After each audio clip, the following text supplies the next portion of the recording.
ओम नमो नारायण महाराज जी। जी जी जी। ओम नमो नारायण। ओम नमो नारायण स्वामी जी। ओम जी जी जी। हरिओम राम स्वामी जी। ओम नारायण स्वामी जी। हरिओम हरिओम स्वामी जी। राम स्वामी जी। जय श्री कृष्ण। जी जी जी। हरिओम।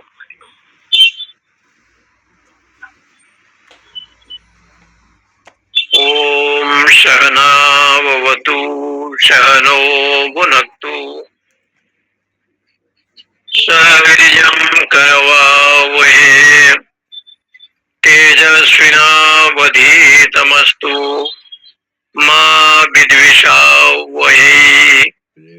ओम शांति शांति शांति। शंकरं शंकराचार्यं केशवं बादरायणं सूत्रभाष्यकृतो वन्दे भगवन्तो पुनः पुनः। ईश्वरो गुरुरात्मेति मूर्तिभेद विभागिने व्योमवद्व्याप्तदेहाय दक्षिणामूर्तये नमः। ओम शांति शांति शांति। भज गोविंद गोविंद गोपाल। भज गोविंद गोविंद गोपाल। भज मुरली मनोहर नंदलाला। भज मुरली मनोहर नंदलाला। भज गोविंद गोविंद गोपाला। भज गोविंद गोविंद गोपाला। भज मुरली मनोहर नंदलाला। भज मुरली मनोहर नंदलाला। बोलिए बाल कृष्ण भगवान की जय। लोकादिमग्निं तमुवाच तस्मै या इष्टका यावतिर्वा यथा वा स चापि तद् प्रत्यबदद यथोक्त मतास्य मृत्युः पुनरेवातुष्टः। कठोपनिषद के ये 15वां मंत्र है। इदम श्रुतेर वचनम। जो श्रुति उपनिषद में कहा गया है उस विषय को यहाँ पर प्रतिपादन करते हैं। जो भगवती उपनिषद में कहा गया है तत्संबंधी जो वाक्य है, क्योंकि श्रुति ही प्रमाण है। लोकादिम अग्निम तम उवाच तस्मै या इष्टका यावती ही बा यथा वा स च अपि तत् प्रत्यबदद यथोक्तम अथ अस्य मृत्युः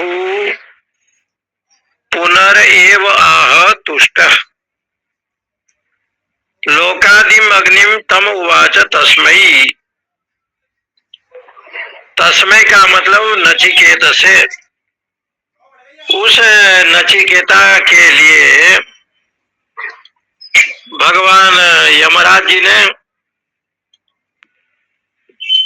बड़े प्रसन्न होकर के तम उवाचो नचिकेता के प्रति यमराज ने कहा।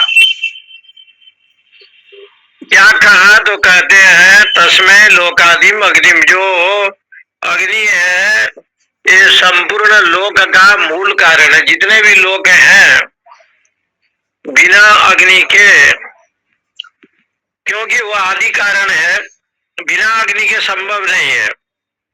इसलिए जो अग्नि है, कहीं कहीं शास्त्रों में ये बताया है कि अग्नि का विषय महाभारत में एक कथा आती है, शायद आप लोगों को ध्यान होगा। एक राजा था,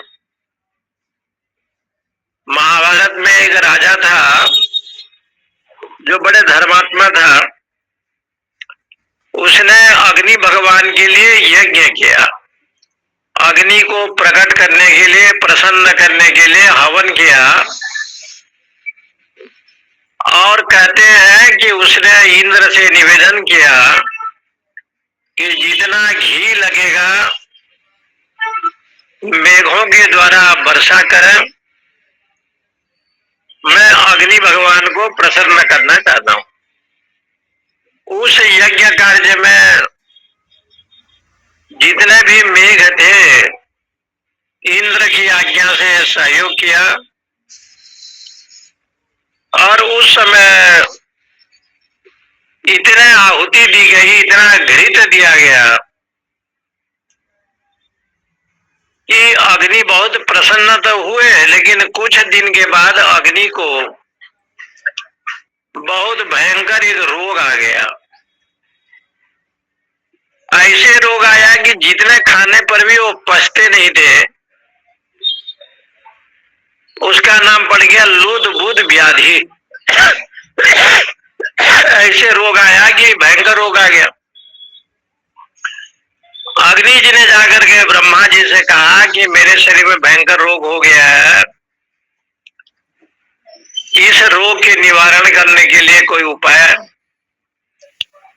तो पितामह ब्रह्मा जी ने समझाया कि देखो, द्वापर युग में भगवान का अवतार होगा,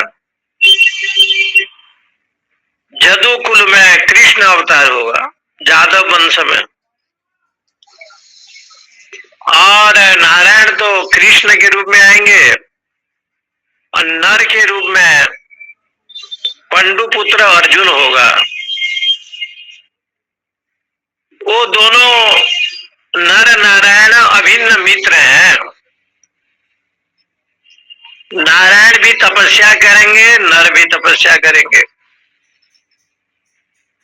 नारायण तपस्या बद्री विशाल में करेंगे, नर भी वहां पर करेंगे। और नर नारायण की तपस्या दोनों के प्रभाव से धर्म का जन्म होगा। उस समय तुम जाकर के प्रार्थना करना, भगवान नारायण के अनुग्रह से अर्जुन यानी नर अवतार खांडव वन का दहन करेगा। खांडव वन, और वो खांडव वन में बड़े बड़े सर्प हैं, सांप हैं। औषधि को जो है ना वो लोग सुरक्षित रखते हैं, किसी को जाने नहीं देते। बहुत बड़े बड़े विषैली सांप हैं वहां। और अर्जुन जब आएंगे तो, और खांडव वन में जब अग्नि अस्त्र का प्रवेश, अग्नि अस्त्र का अनुसंधान जब अर्जुन करेगा, तो वहां जो औषधि है वो सब तुम भक्षण करोगे, और जितना तुम्हारा रोग है ना वो ठीक हो जाएगा। तो कहते हैं कि जब द्वापर युग आया और खांडव वन के प्रसंग आया पांडवों के यहाँ, तो अर्जुन ने बाण चलाया, अग्नि का अनुसंधान किया, और अग्नि जो है ना खांडव वन का दहन किया। और वहां जितने औषधि थे, दिव्य दिव्य औषधि, सबको भक्षण किया, और अग्नि भगवान स्वस्थ हो गए। जो राजा ने यज्ञ किया, और राजा का कोई एक दूसरा नाम है, चाहे सुधर्मा हो या कोई एक राजा है, लेकिन भगवान अग्नि को प्रसन्न करने के लिए उसने बहुत विशाल यज्ञ का आयोजन किया था। उस खांडव वन में एक सांप भाग करके कर्ण की शरण में आया और महाभारत काल में कर्ण ने उस सर्प को अर्जुन को मारने के लिए अनुसंधान किया। और सर्प जब गया तो भगवान ने देखा, नंदी घोष को नीचे कर दिया, सांप ऊपर ऊपर उड़ते हुए चला गया। तो ये कथा जो है ना, वहां पर महाभारत काल में ये कथा एक आया है। यहाँ पर भी यही प्रसंग है कि जो अग्नि है, अग्नि का लक्षण बताया है, अग्रे नयति इति अग्नि, जो आगे ले जाए उसको कहते हैं अग्नि, जो आगे ले जाए। क्योंकि हवन आदि पूजा पाठ करेंगे तो आपको घर में दीपक जलाएंगे, धूप दीप करेंगे, यज्ञादि कार्य होगा, भोजन आदि में अग्नि का जो है प्रयोग होगा। उधर में वैश्वानर अग्नि के रूप में भगवान अग्नि रहते हैं।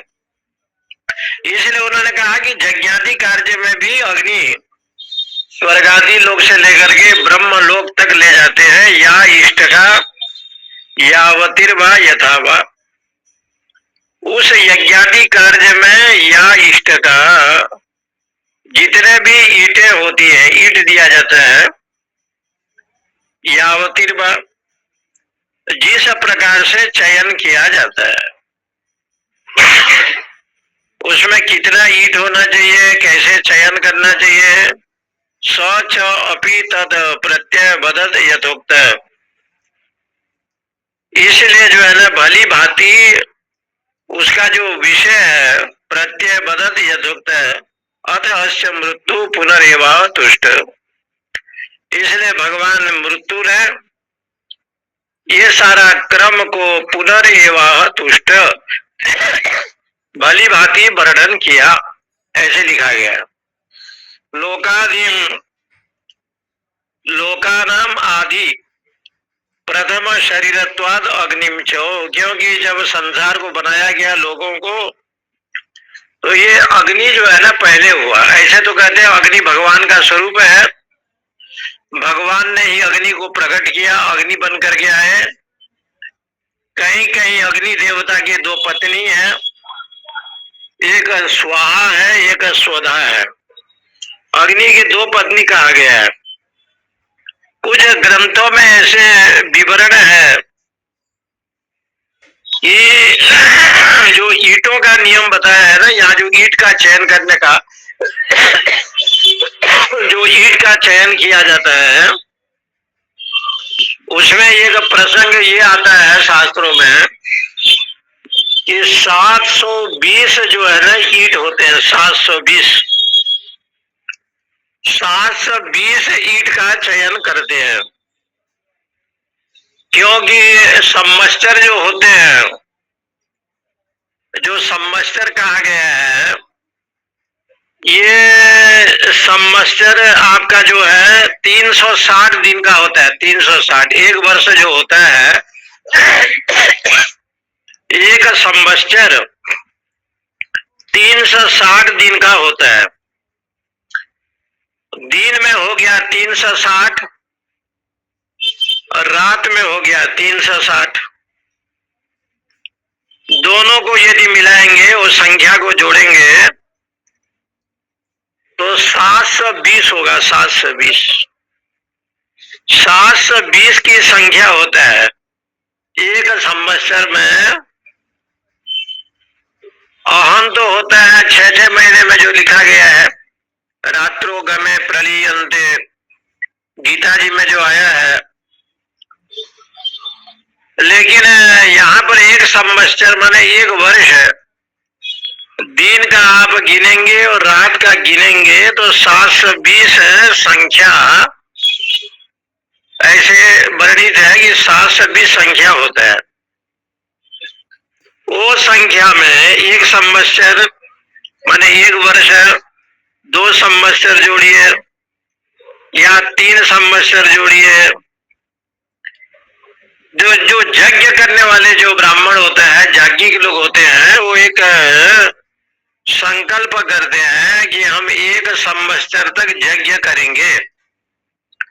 जैसे आप कथा सुनते हैं कि नैमिषारण्य में 84 लाख सहस्त्र जो 84,000 मुनि थे, उन्होंने व्रत किया कि पूरा वर्ष भर भागवत की कथा सुनेंगे अथवा हरिवंश महापुराण सुनेंगे, कृष्ण कथा सुनेंगे, राम कथा सुनेंगे।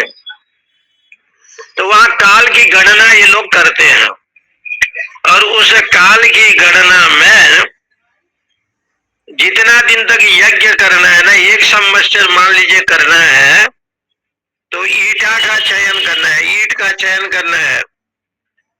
तो 720 जो ईट है ना, उसका चयन होगा। जैसे लोग घर बनाते हैं तो ईंटों का चयन करते हैं, इसी प्रकार से जो है वहां पे ईंट रखते हैं।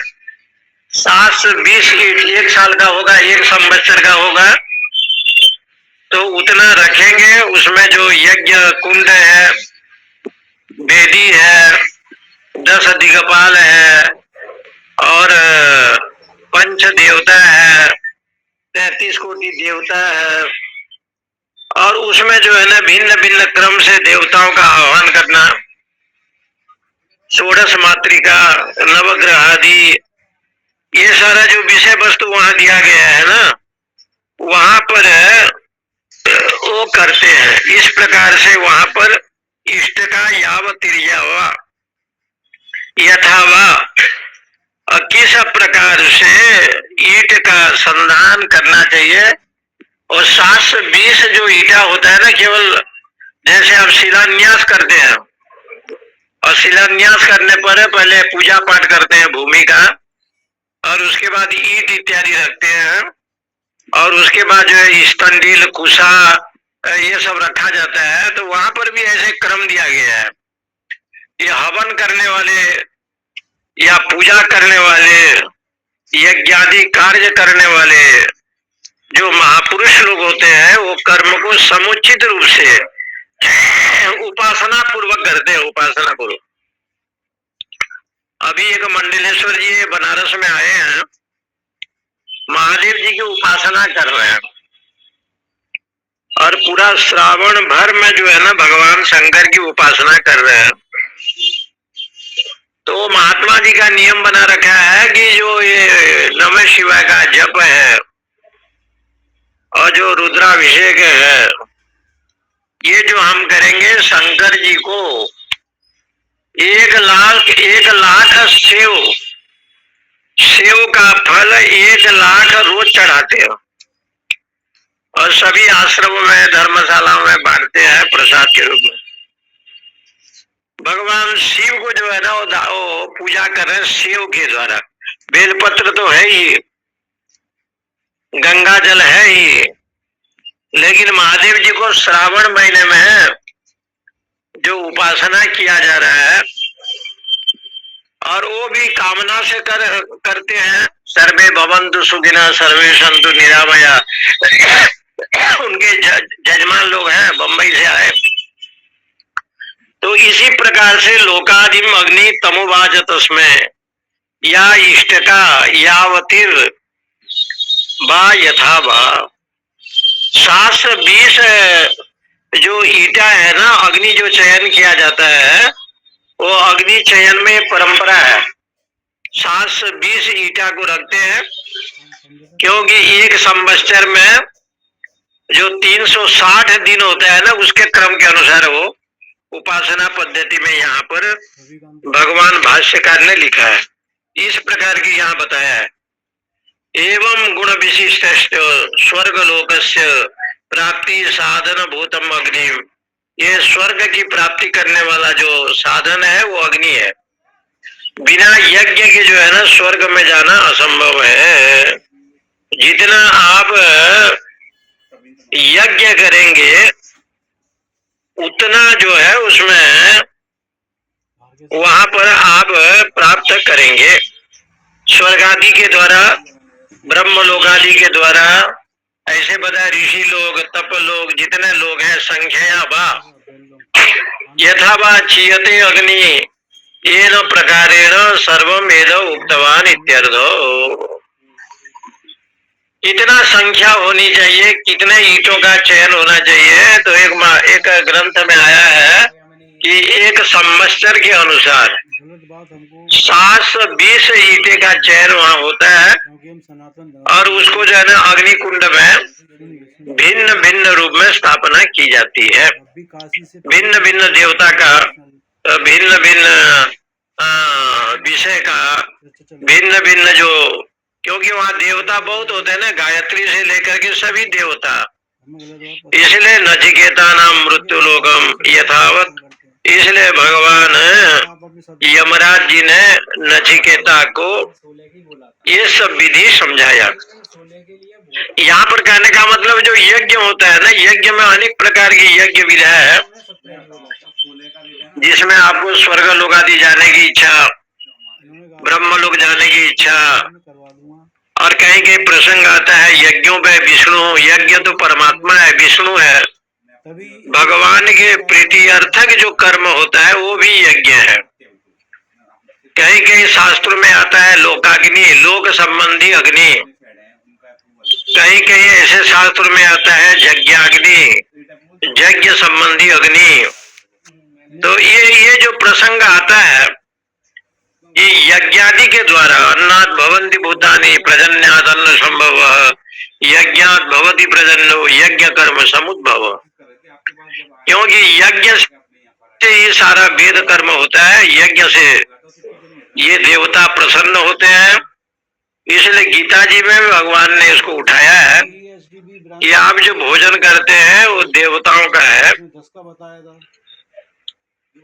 एक महात्मा का अभिप्राय और भी है कि मनुष्य में 3 ऋण होता है, 3 ऋण। ऋण तो 5 है, ऐसे 3 ऋण की व्याख्या उन्होंने की। एक ऋण है देव ऋण, और एक ऋण है ये ऋषि ऋण, और एक ऋण है पितृ ऋण। देव ऋण क्या है कि आपको जो भी अन्न, जो भी गेहूं या धान या जो भी आपको मिलता है, बिना देवता के अनुग्रह से नहीं मिलता। इसलिए देवता को दे करके प्रसाद के रूप में ग्रहण करना, ये देव ऋण से मुक्त होना है।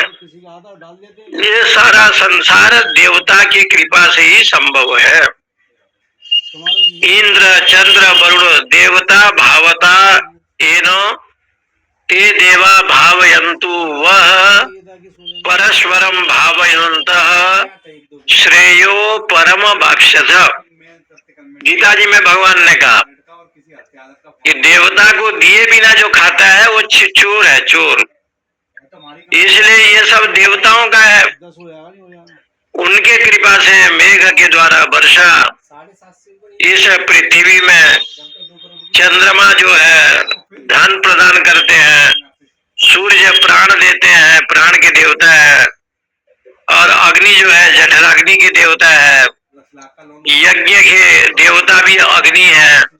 तो इसलिए कहा गया एक देव ऋण है यज्ञादि सत्कर्म के द्वारा। श्रीमद् भागवत में आया सत्कर्म के द्वारा, सत्संग के द्वारा आप जो है देव ऋण को चुका सकते हैं। स्वाध्याय के द्वारा ऋषि ऋण को चुका सकते हैं, अतिथि सत्कार के द्वारा ऋषि ऋण को चुका सकते हैं, गीता उपनिषद वेद शास्त्र का पठन पाठन के द्वारा ऋषि ऋण को चुका सकते हैं। और तीसरा ऋण है पितृ ऋण, माता पिता के ऋण से मुक्त होने का मतलब ऋण से पार होना है तो उनकी सेवा करना, माता पिता की आज्ञा को मानना, एक पितृ ऋण है। जीवन भर यथाशक्ति उनकी सेवा, यम माता पितरो क्लेश सहते संभवे नृणाम तस्याम निष्कृतिम शक्याम कर्तुम वर्ष सतेरपि। माता पिता जी ने जो उपकार किया है उसको कोई चुका नहीं सकता, इसलिए यथाशक्ति उनके चरणों में वंदना प्रणाम। तो देखो माता पिता का ऋण है, इसलिए 3 विषय यहाँ पर बताया। इसलिए ये 3 जो विषय है, देव ऋण, ऋषि ऋण और पितृ ऋण, ये तीनों ऋणों का जो प्रसंग है उसका अभाव, उसका जो है जब अभाव होगा, माने नचिकेता स्थान मृत्युना उक्तम यथावद प्रत्ययन वद प्रति उच्चारितवान। इसलिए भगवान जमराज जी कहते हैं कि अग्नि का चयन किया जाता है। अग्नि में हवनादि पूजा अर्चना ये आप सब करते हैं, इसलिए हमारे यहाँ इस प्रकार की व्यवस्था जो है ना उपनिषद में की गई है। तम ब्रवीत प्रिय माणो महात्मा वरम तवे हाद्य ददामि भूयः तमेव नाम्ना भवितामग्नि श्रृंगाम च इमाम अनेक रूपाम गृहाणो।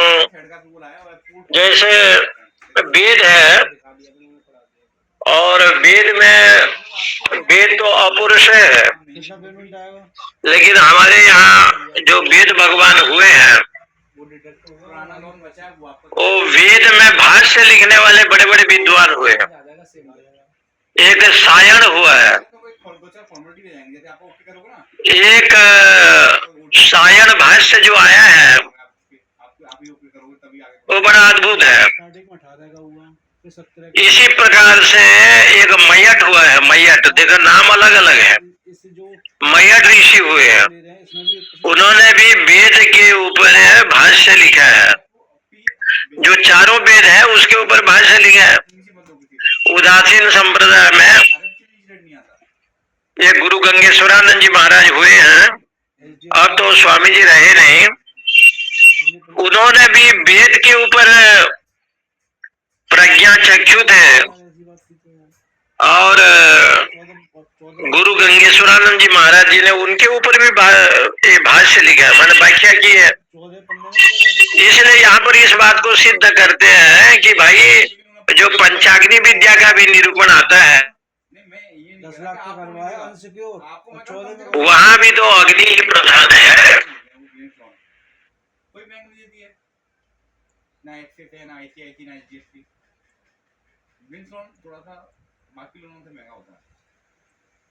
विष्णु लोग, कैलाश लोग, बाद में जो है मोक्ष की साधन भूत है, ब्रह्म लोग में ब्रह्मविद ब्रह्मे भवती, ऐसे भाव जो देता है। इसलिए यहाँ अग्नि विद्या का जो कर्म कांड और उपासना में जो आया है, तम अब्रवीत प्रियमाणो महात्मा, यम भगवान ने प्रसन्न होकर के उन्होंने कहा, इसलिए महात्मा शब्द का प्रयोग किया गया। तम अब्रवीत प्रियमाणा, बड़े प्रसन्न होकर के यमराज ने कहा, बोले वो महात्मा है, महान आत्मा यस्य इति महात्मा, जिनके अंतःकरण बहुत बड़ा होता है उसको बोलते हैं महात्मा। विशाल विशाल हृदय वाले को ही महात्मा कहते हैं। इसका मतलब ये नहीं है कि कोई गृहस्थ महात्मा नहीं है, कोई सन्यासी है। यहाँ महात्मा शब्द का अर्थ है महान आत्मा, अंतःकरण ऐशाम ते महात्मा, जिनके मन बुद्धि चित्त समुद्र के समान गांभीर्य विशाल होते हैं, उन्हीं को ही महात्मा के रूप में बताया गया है, महात्मा के रूप में बताया गया। इसलिए यमराज जी बड़े विशाल हैं, विशाल हृदय के हैं, क्योंकि गुरु हमेशा विशाल होता है, वो संकीर्ण बुद्धि वाला नहीं होता।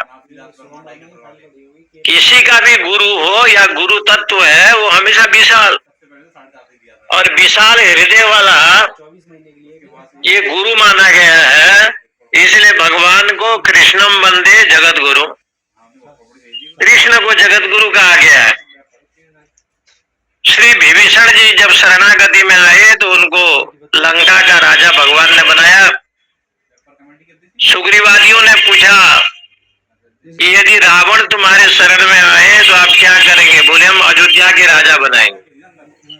तो इसका मतलब जो भगवान है, सच्चिदानंद परमात्मा है, वो बड़े विशाल है। इसलिए विशाल हृदय जिनका होता है ना, उसको महात्मा कहा गया है। यहाँ भगवान यमराज जी, ये महात्मा इसलिए कहा गया है कि निष्पक्षत्व,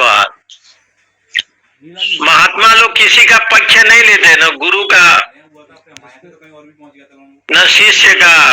सदगुरु तो वही होता है जो पक्षपाती से रहित होता है। इसलिए बैलोचन के पुत्र जो कथा आती है, प्रहलाद जी है। प्रहलाद जी बैलोचन जो हुए हैं, प्रहलाद के पुत्र, और उसके बाद परवर्ती जो बाणासुर हुए हैं, बलि हुआ है। तो बैलोचन जा करके कभी भी किसी का पक्षपात नहीं किया, बलि का पक्षपात नहीं किया।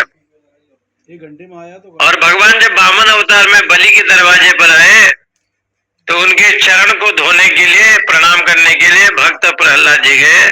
इसलिए यहाँ महात्मा शब्द का अर्थ ये है कि महात्मा शब्द का अर्थ है कि तम अब्रवीत प्रियमाणो महात्मा, महान आत्मा है जिनका। इसलिए माता पिता गुरु बुजुर्ग, इनका जो आत्मा है, इनका जो अंतःकरण है, बहुत बड़ा विशाल होता है। यहाँ विशाल शब्द का अर्थ होता है पक्षपात से रहित, निष्पक्षत्वात्, जो पक्षपात से रहित है, यानी जो धर्म को लेकर के ही जो आचरण करता है, उसको यहाँ पर महात्मा शब्द से प्रयोग की गई है। तम नचिकेत सम अब्रवीत प्रियमाणः शिष्य योग्यताम पश्यन् प्रियमाणः। देखा यमराज जी ने कि ये बिल्कुल वास्तविक में शिष्य है, इसलिए भगवान यमराज जी को यहाँ वेद में महात्मा शब्द से संबोधन किया गया। वरम तवेह आद्य ददामि भूयः तवेव नामना भवितायम अग्नि। इसलिए मैं तुम्हें कुछ वरदान और देना चाहता हूँ।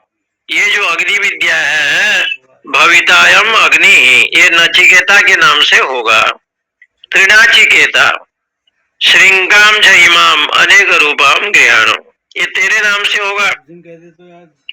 इसलिए श्रृंगाम च इमाम, श्रृंगा कहते हैं माला को, इस माला को तुम धारण करो।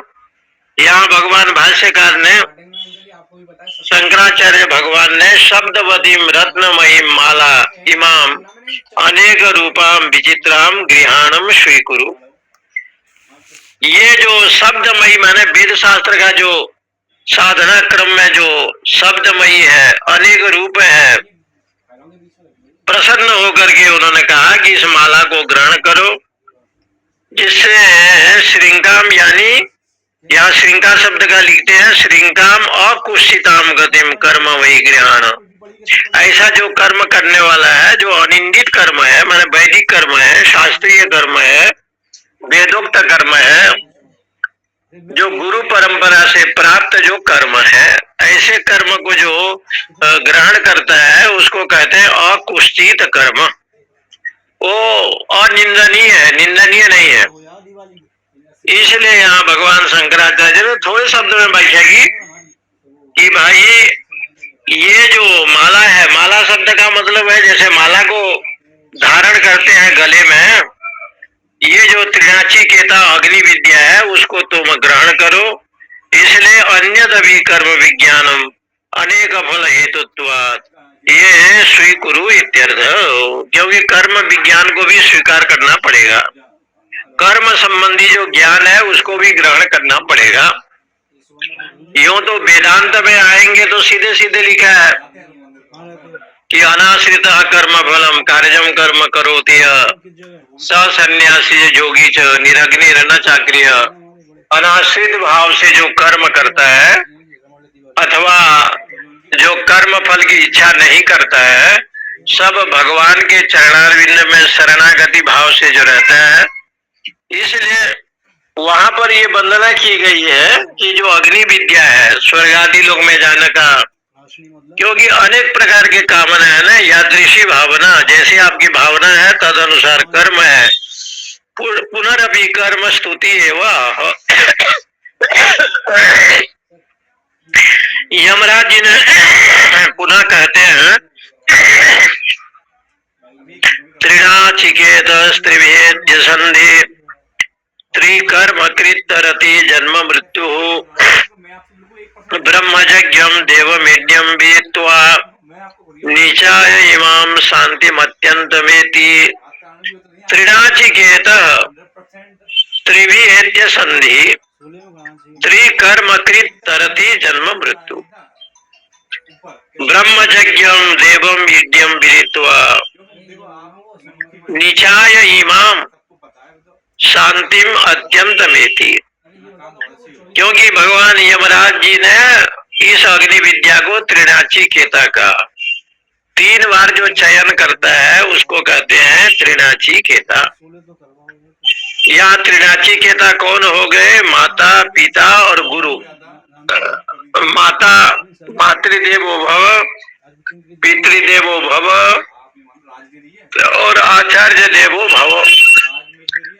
ये त्रिनाचिकेता है, जो माता को भी मानता है, पिताजी को भी और सदगुरु को भी, आचार्य जी को। इसलिए यहाँ पर कहते हैं त्रिभी मातृ पितृ आचार्य ये तब प्राप्यम संधिम संधानम संबंधम। जो माता पिता आचार्य के चरणों में जो भाव रखता है, उनके आज्ञा को पालन करता है, उसी को कहते हैं त्रिनाचिकेता। 3 बार अग्नि को जो चयन करता है, त्रिवीर एद्य संधि, ये तीनों लोग को पार कर जाता है, माने जीत लेता है। त्रिनाचिकेता का मतलब है 3 बार चयन करने वाला मनुष्य जीव। वो कौन है? माता, पिता और आचार्य, ये तीनों से संबंध बनाता है। इसलिए त्रिकर्म कृत तरति जन्म मृत्यु। और वो जो है ना त्रिकर्म करता है, त्रिकर्म, वो जन्म मृत्यु से रहित हो जाता है। त्रिकर्म कृत, वो कर्म भी करता है, भाव भी और ज्ञान भी। इसलिए त्रिकर्म कृत तरति जन्म मृत्यु, जन्म और मृत्यु से वो रहित हो जाता है ब्रह्मजज्ञ। क्योंकि ये संसार ब्रह्म से उत्पन्न हुआ है और ब्रह्म से उत्पन्न होने के कारण से देवम विद्यम विदित्वा, देवता जो स्तुति योग्य है, ऐसे स्तुति योग्य जो देवता है वो भगवान है, ब्रह्म है। ब्रह्म को छोड़ करके दूसरा कोई है ही नहीं। इसलिए एको देव, एक ही देव है, सर्वभूतेषु, सारे भूतों में वो व्याप्त है। देवम विद्यम विदित्वा निचाय इमाम शांति अत्यंतमेति। इनको जान करके संसार में शांति की अनुभूति करता है, उस ब्रह्म को जान करके। यहाँ माता पिता और आचार्य तीनों को लिया। त्रिनाचिकेता से माता को भी ग्रहण किया और पिताजी को भी ग्रहण किया और आचार्य जी को भी ग्रहण किया। यहाँ पर भाष्यकार ने थोड़ी थोड़ी भगवान शंकराचार्य ने लिखा है, माता मातृमान पितृमान आचार्य वान बृहद, बृहदारण्य को उपनिषद में सुना गया है। माता के चरणों में वंदना करे, पिता के चरणों में करे और गुरु के चरणों में करे। आचार्यवान ब्रूयात, आचार्य के पास जावे। माता पिता आचार्य से शिक्षित जो पुरुष होते हैं वो ब्रह्म तत्व को जानते हैं। वेद स्मृति शिष्टे वा, 3 विषय यहाँ पर फेर दिया। एक वेद का विषय, वेद में क्या धर्म अधर्म के विषय में लिखा है, स्मृति के विषय में, और शिष्ट पुरुषों के चरणों में बैठ करके संशय का निवर्तन करे। प्रत्यक्ष अनुमान आगमे वा, तीन विषय और है, प्रत्यक्ष प्रमाण, अनुमान प्रमाण और आगम प्रमाण। आगम है भाव, ये तीन प्रमाण से युक्त होकर के तेभ्यो ही विशुद्धि प्रत्यक्ष, वो जाकर के अंतःकरण को शुद्ध करे। प्रत्यक्ष प्रमाण, जैसे धुआं को देखा तो आपको ज्ञान हुआ कि ये अग्नि है। यत्र यत्र धूमा तत्र तत्र बन्नी, आपने देखा। प्रत्यक्ष क्या है? इंद्रिय जो आंख है और मन का संयोग संबंध है, इसी को प्रत्यक्ष कहते हैं। जैसे अयम घट, ये घड़ा है, ये प्रत्यक्ष है। अयम पट, ये पट है। घट पट मठ, इसलिए जो प्रत्यक्ष है, शास्त्र में जो कहा गया है कि भाई ये प्रत्यक्ष क्या है? इंद्रिय और मन का जो संयोग सन्निकर्ष होता है, इसको प्रत्यक्ष प्रमाण कहते हैं। और यत्र यत्र धूमा तत्र तत्र बन्नी, ये तो अनुमान प्रमाण है। कहीं कहीं प्रमाणों में नैयायिक लोग 4 प्रमाण को मानते हैं, कुमारिल भट्ट इत्यादि 6 प्रमाण को मानते हैं। लेकिन भगवान शंकराचार्य से पूछा गया, आप किस प्रमाण को मानते हैं?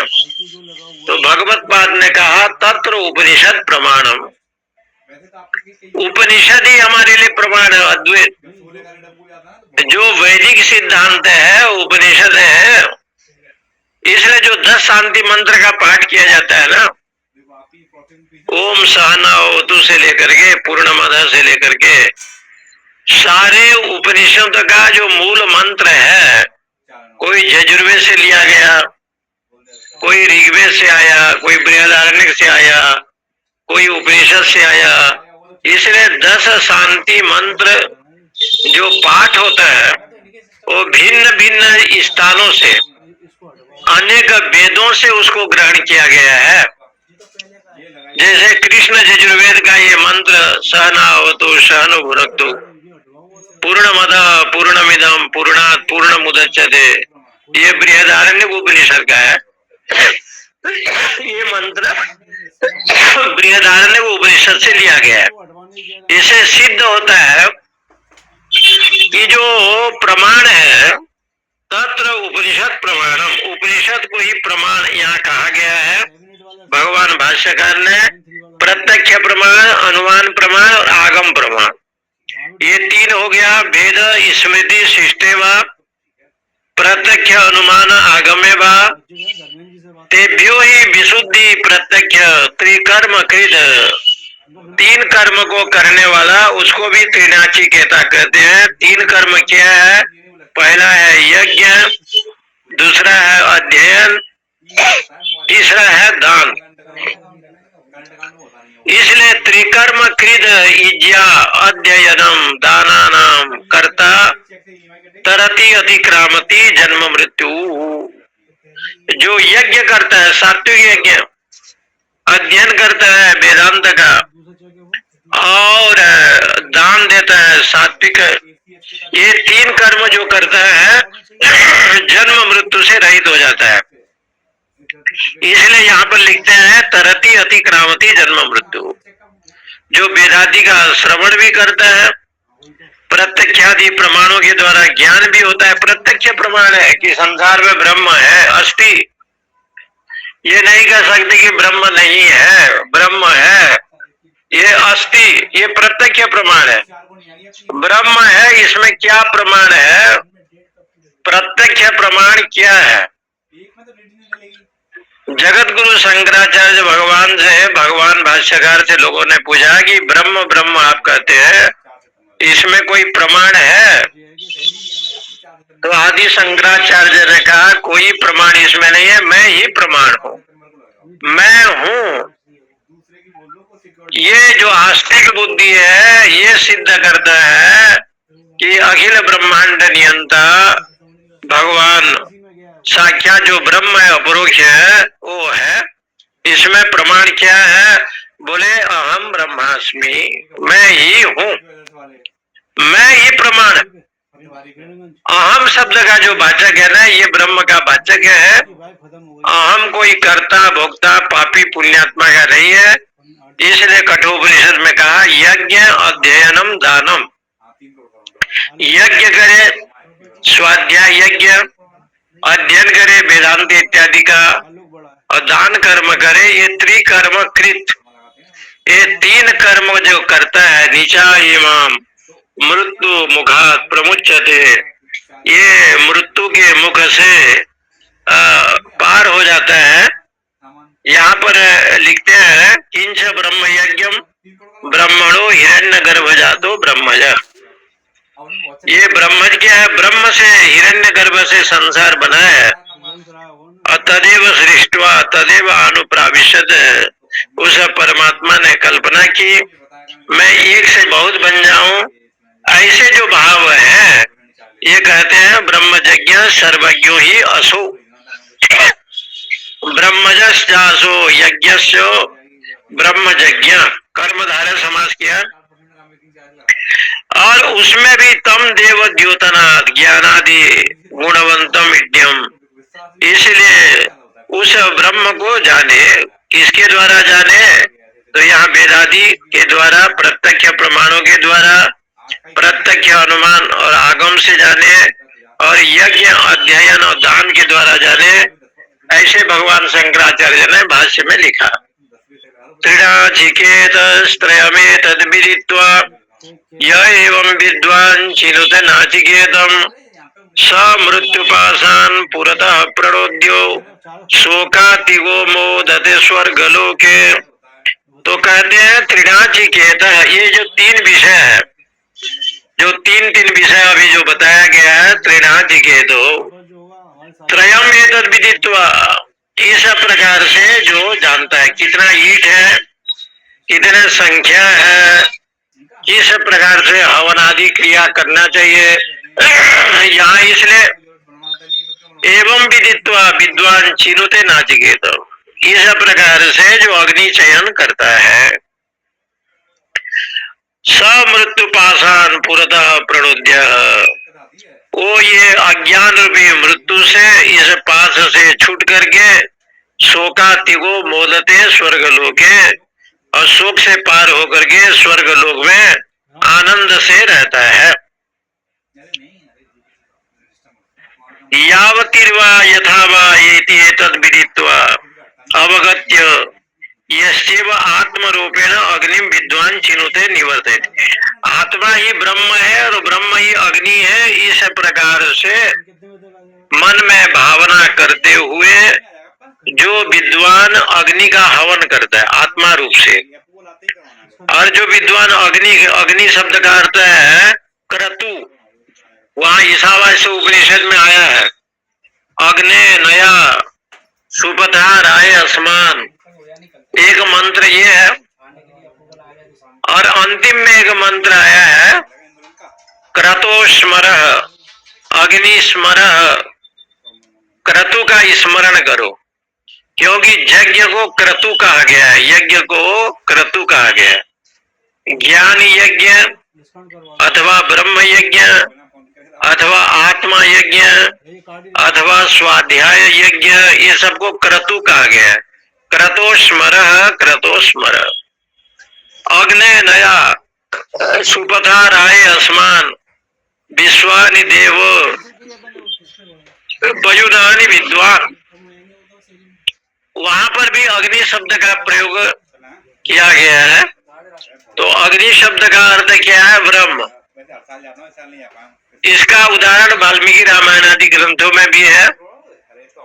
जब हनुमान जी ने लंका में आग लगाई, उस समय रावण को बड़ा क्रोध आया और उसने कहा अग्नि तो मेरे घर में रोटी बनाने वाला आदमी आज मेरे लंका को जला रहा है। तो अग्नि शांत हो गया।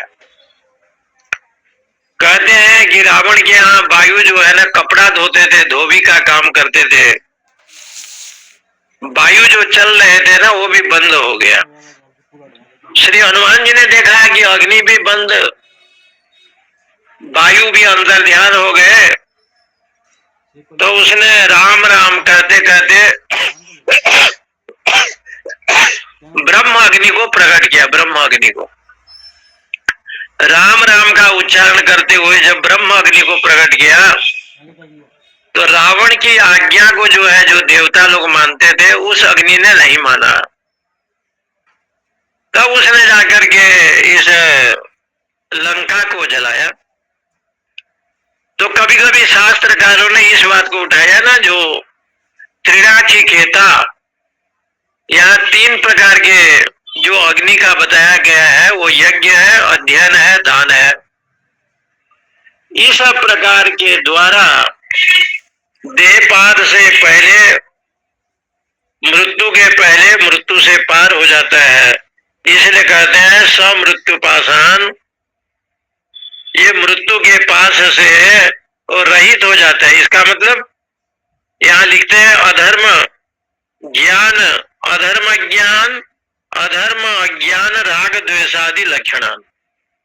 अधर्म है, अज्ञान है, राग द्वेष है, इससे रहित हो जाता है। शोकातिगो मोदते स्वर्ग लोके, शोक से रहित हो जाता है और जाकर के स्वर्ग लोक में आनंद से रहता है।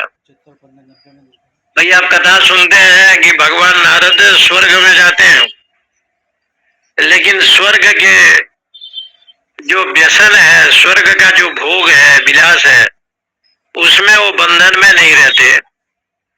उनको जो है ना, कोई बंधन नहीं बांध सकता है, क्योंकि वो जीवन मुक्त महापुरुष है। इसलिए स्वर्ग लोक में जो रहे, ये तो नियम नहीं है कि केवल बंधन में रहेगा, लेकिन स्वर्ग लोक प्राचुर मात्रा में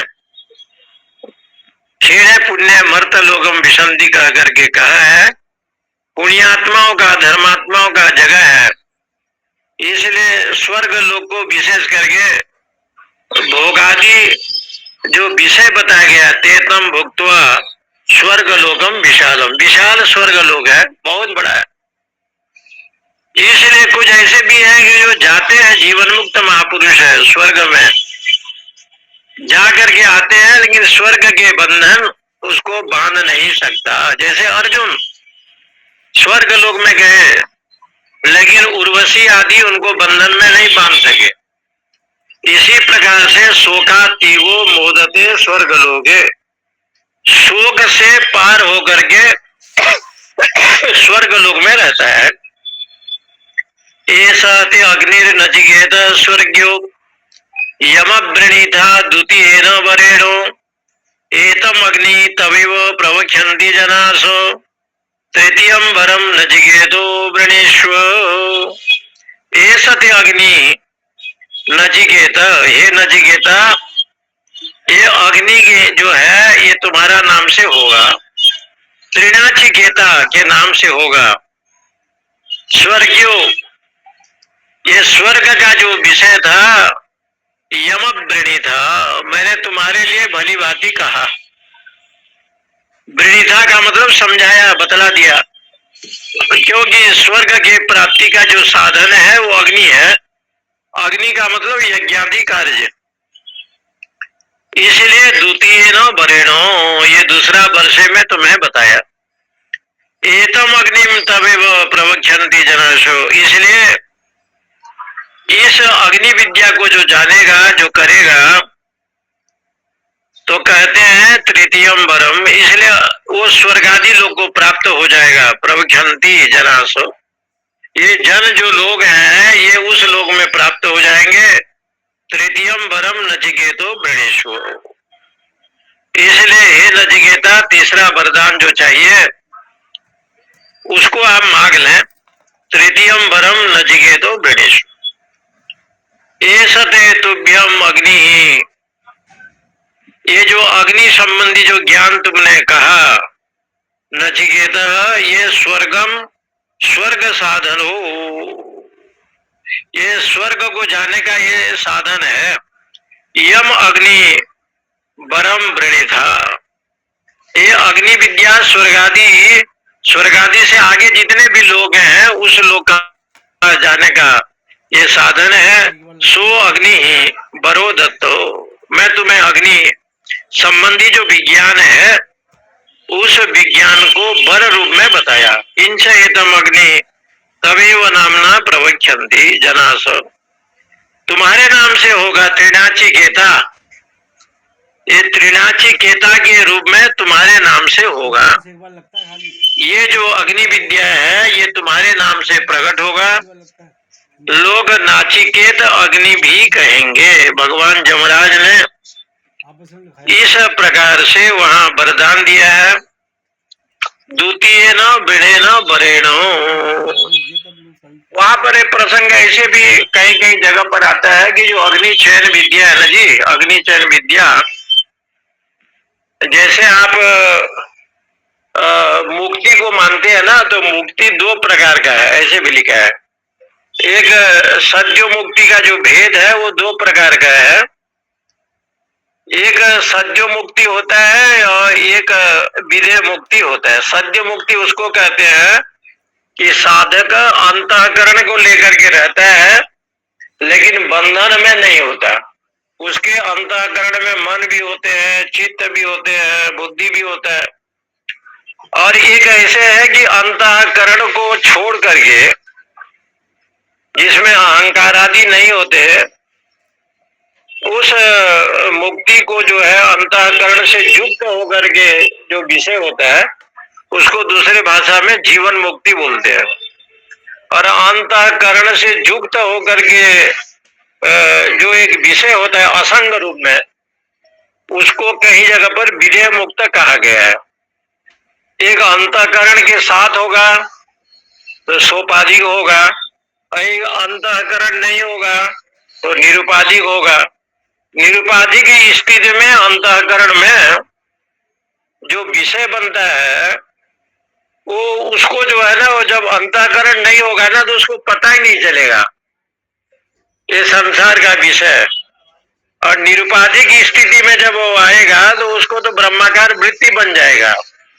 और सोपाधिक वृत्ति जब होगा तब वो संसार का विषय उसको ज्ञान होता है कि मेरे मामा है, मेरा दादा है, मेरा चाचा है, मेरा नाना है।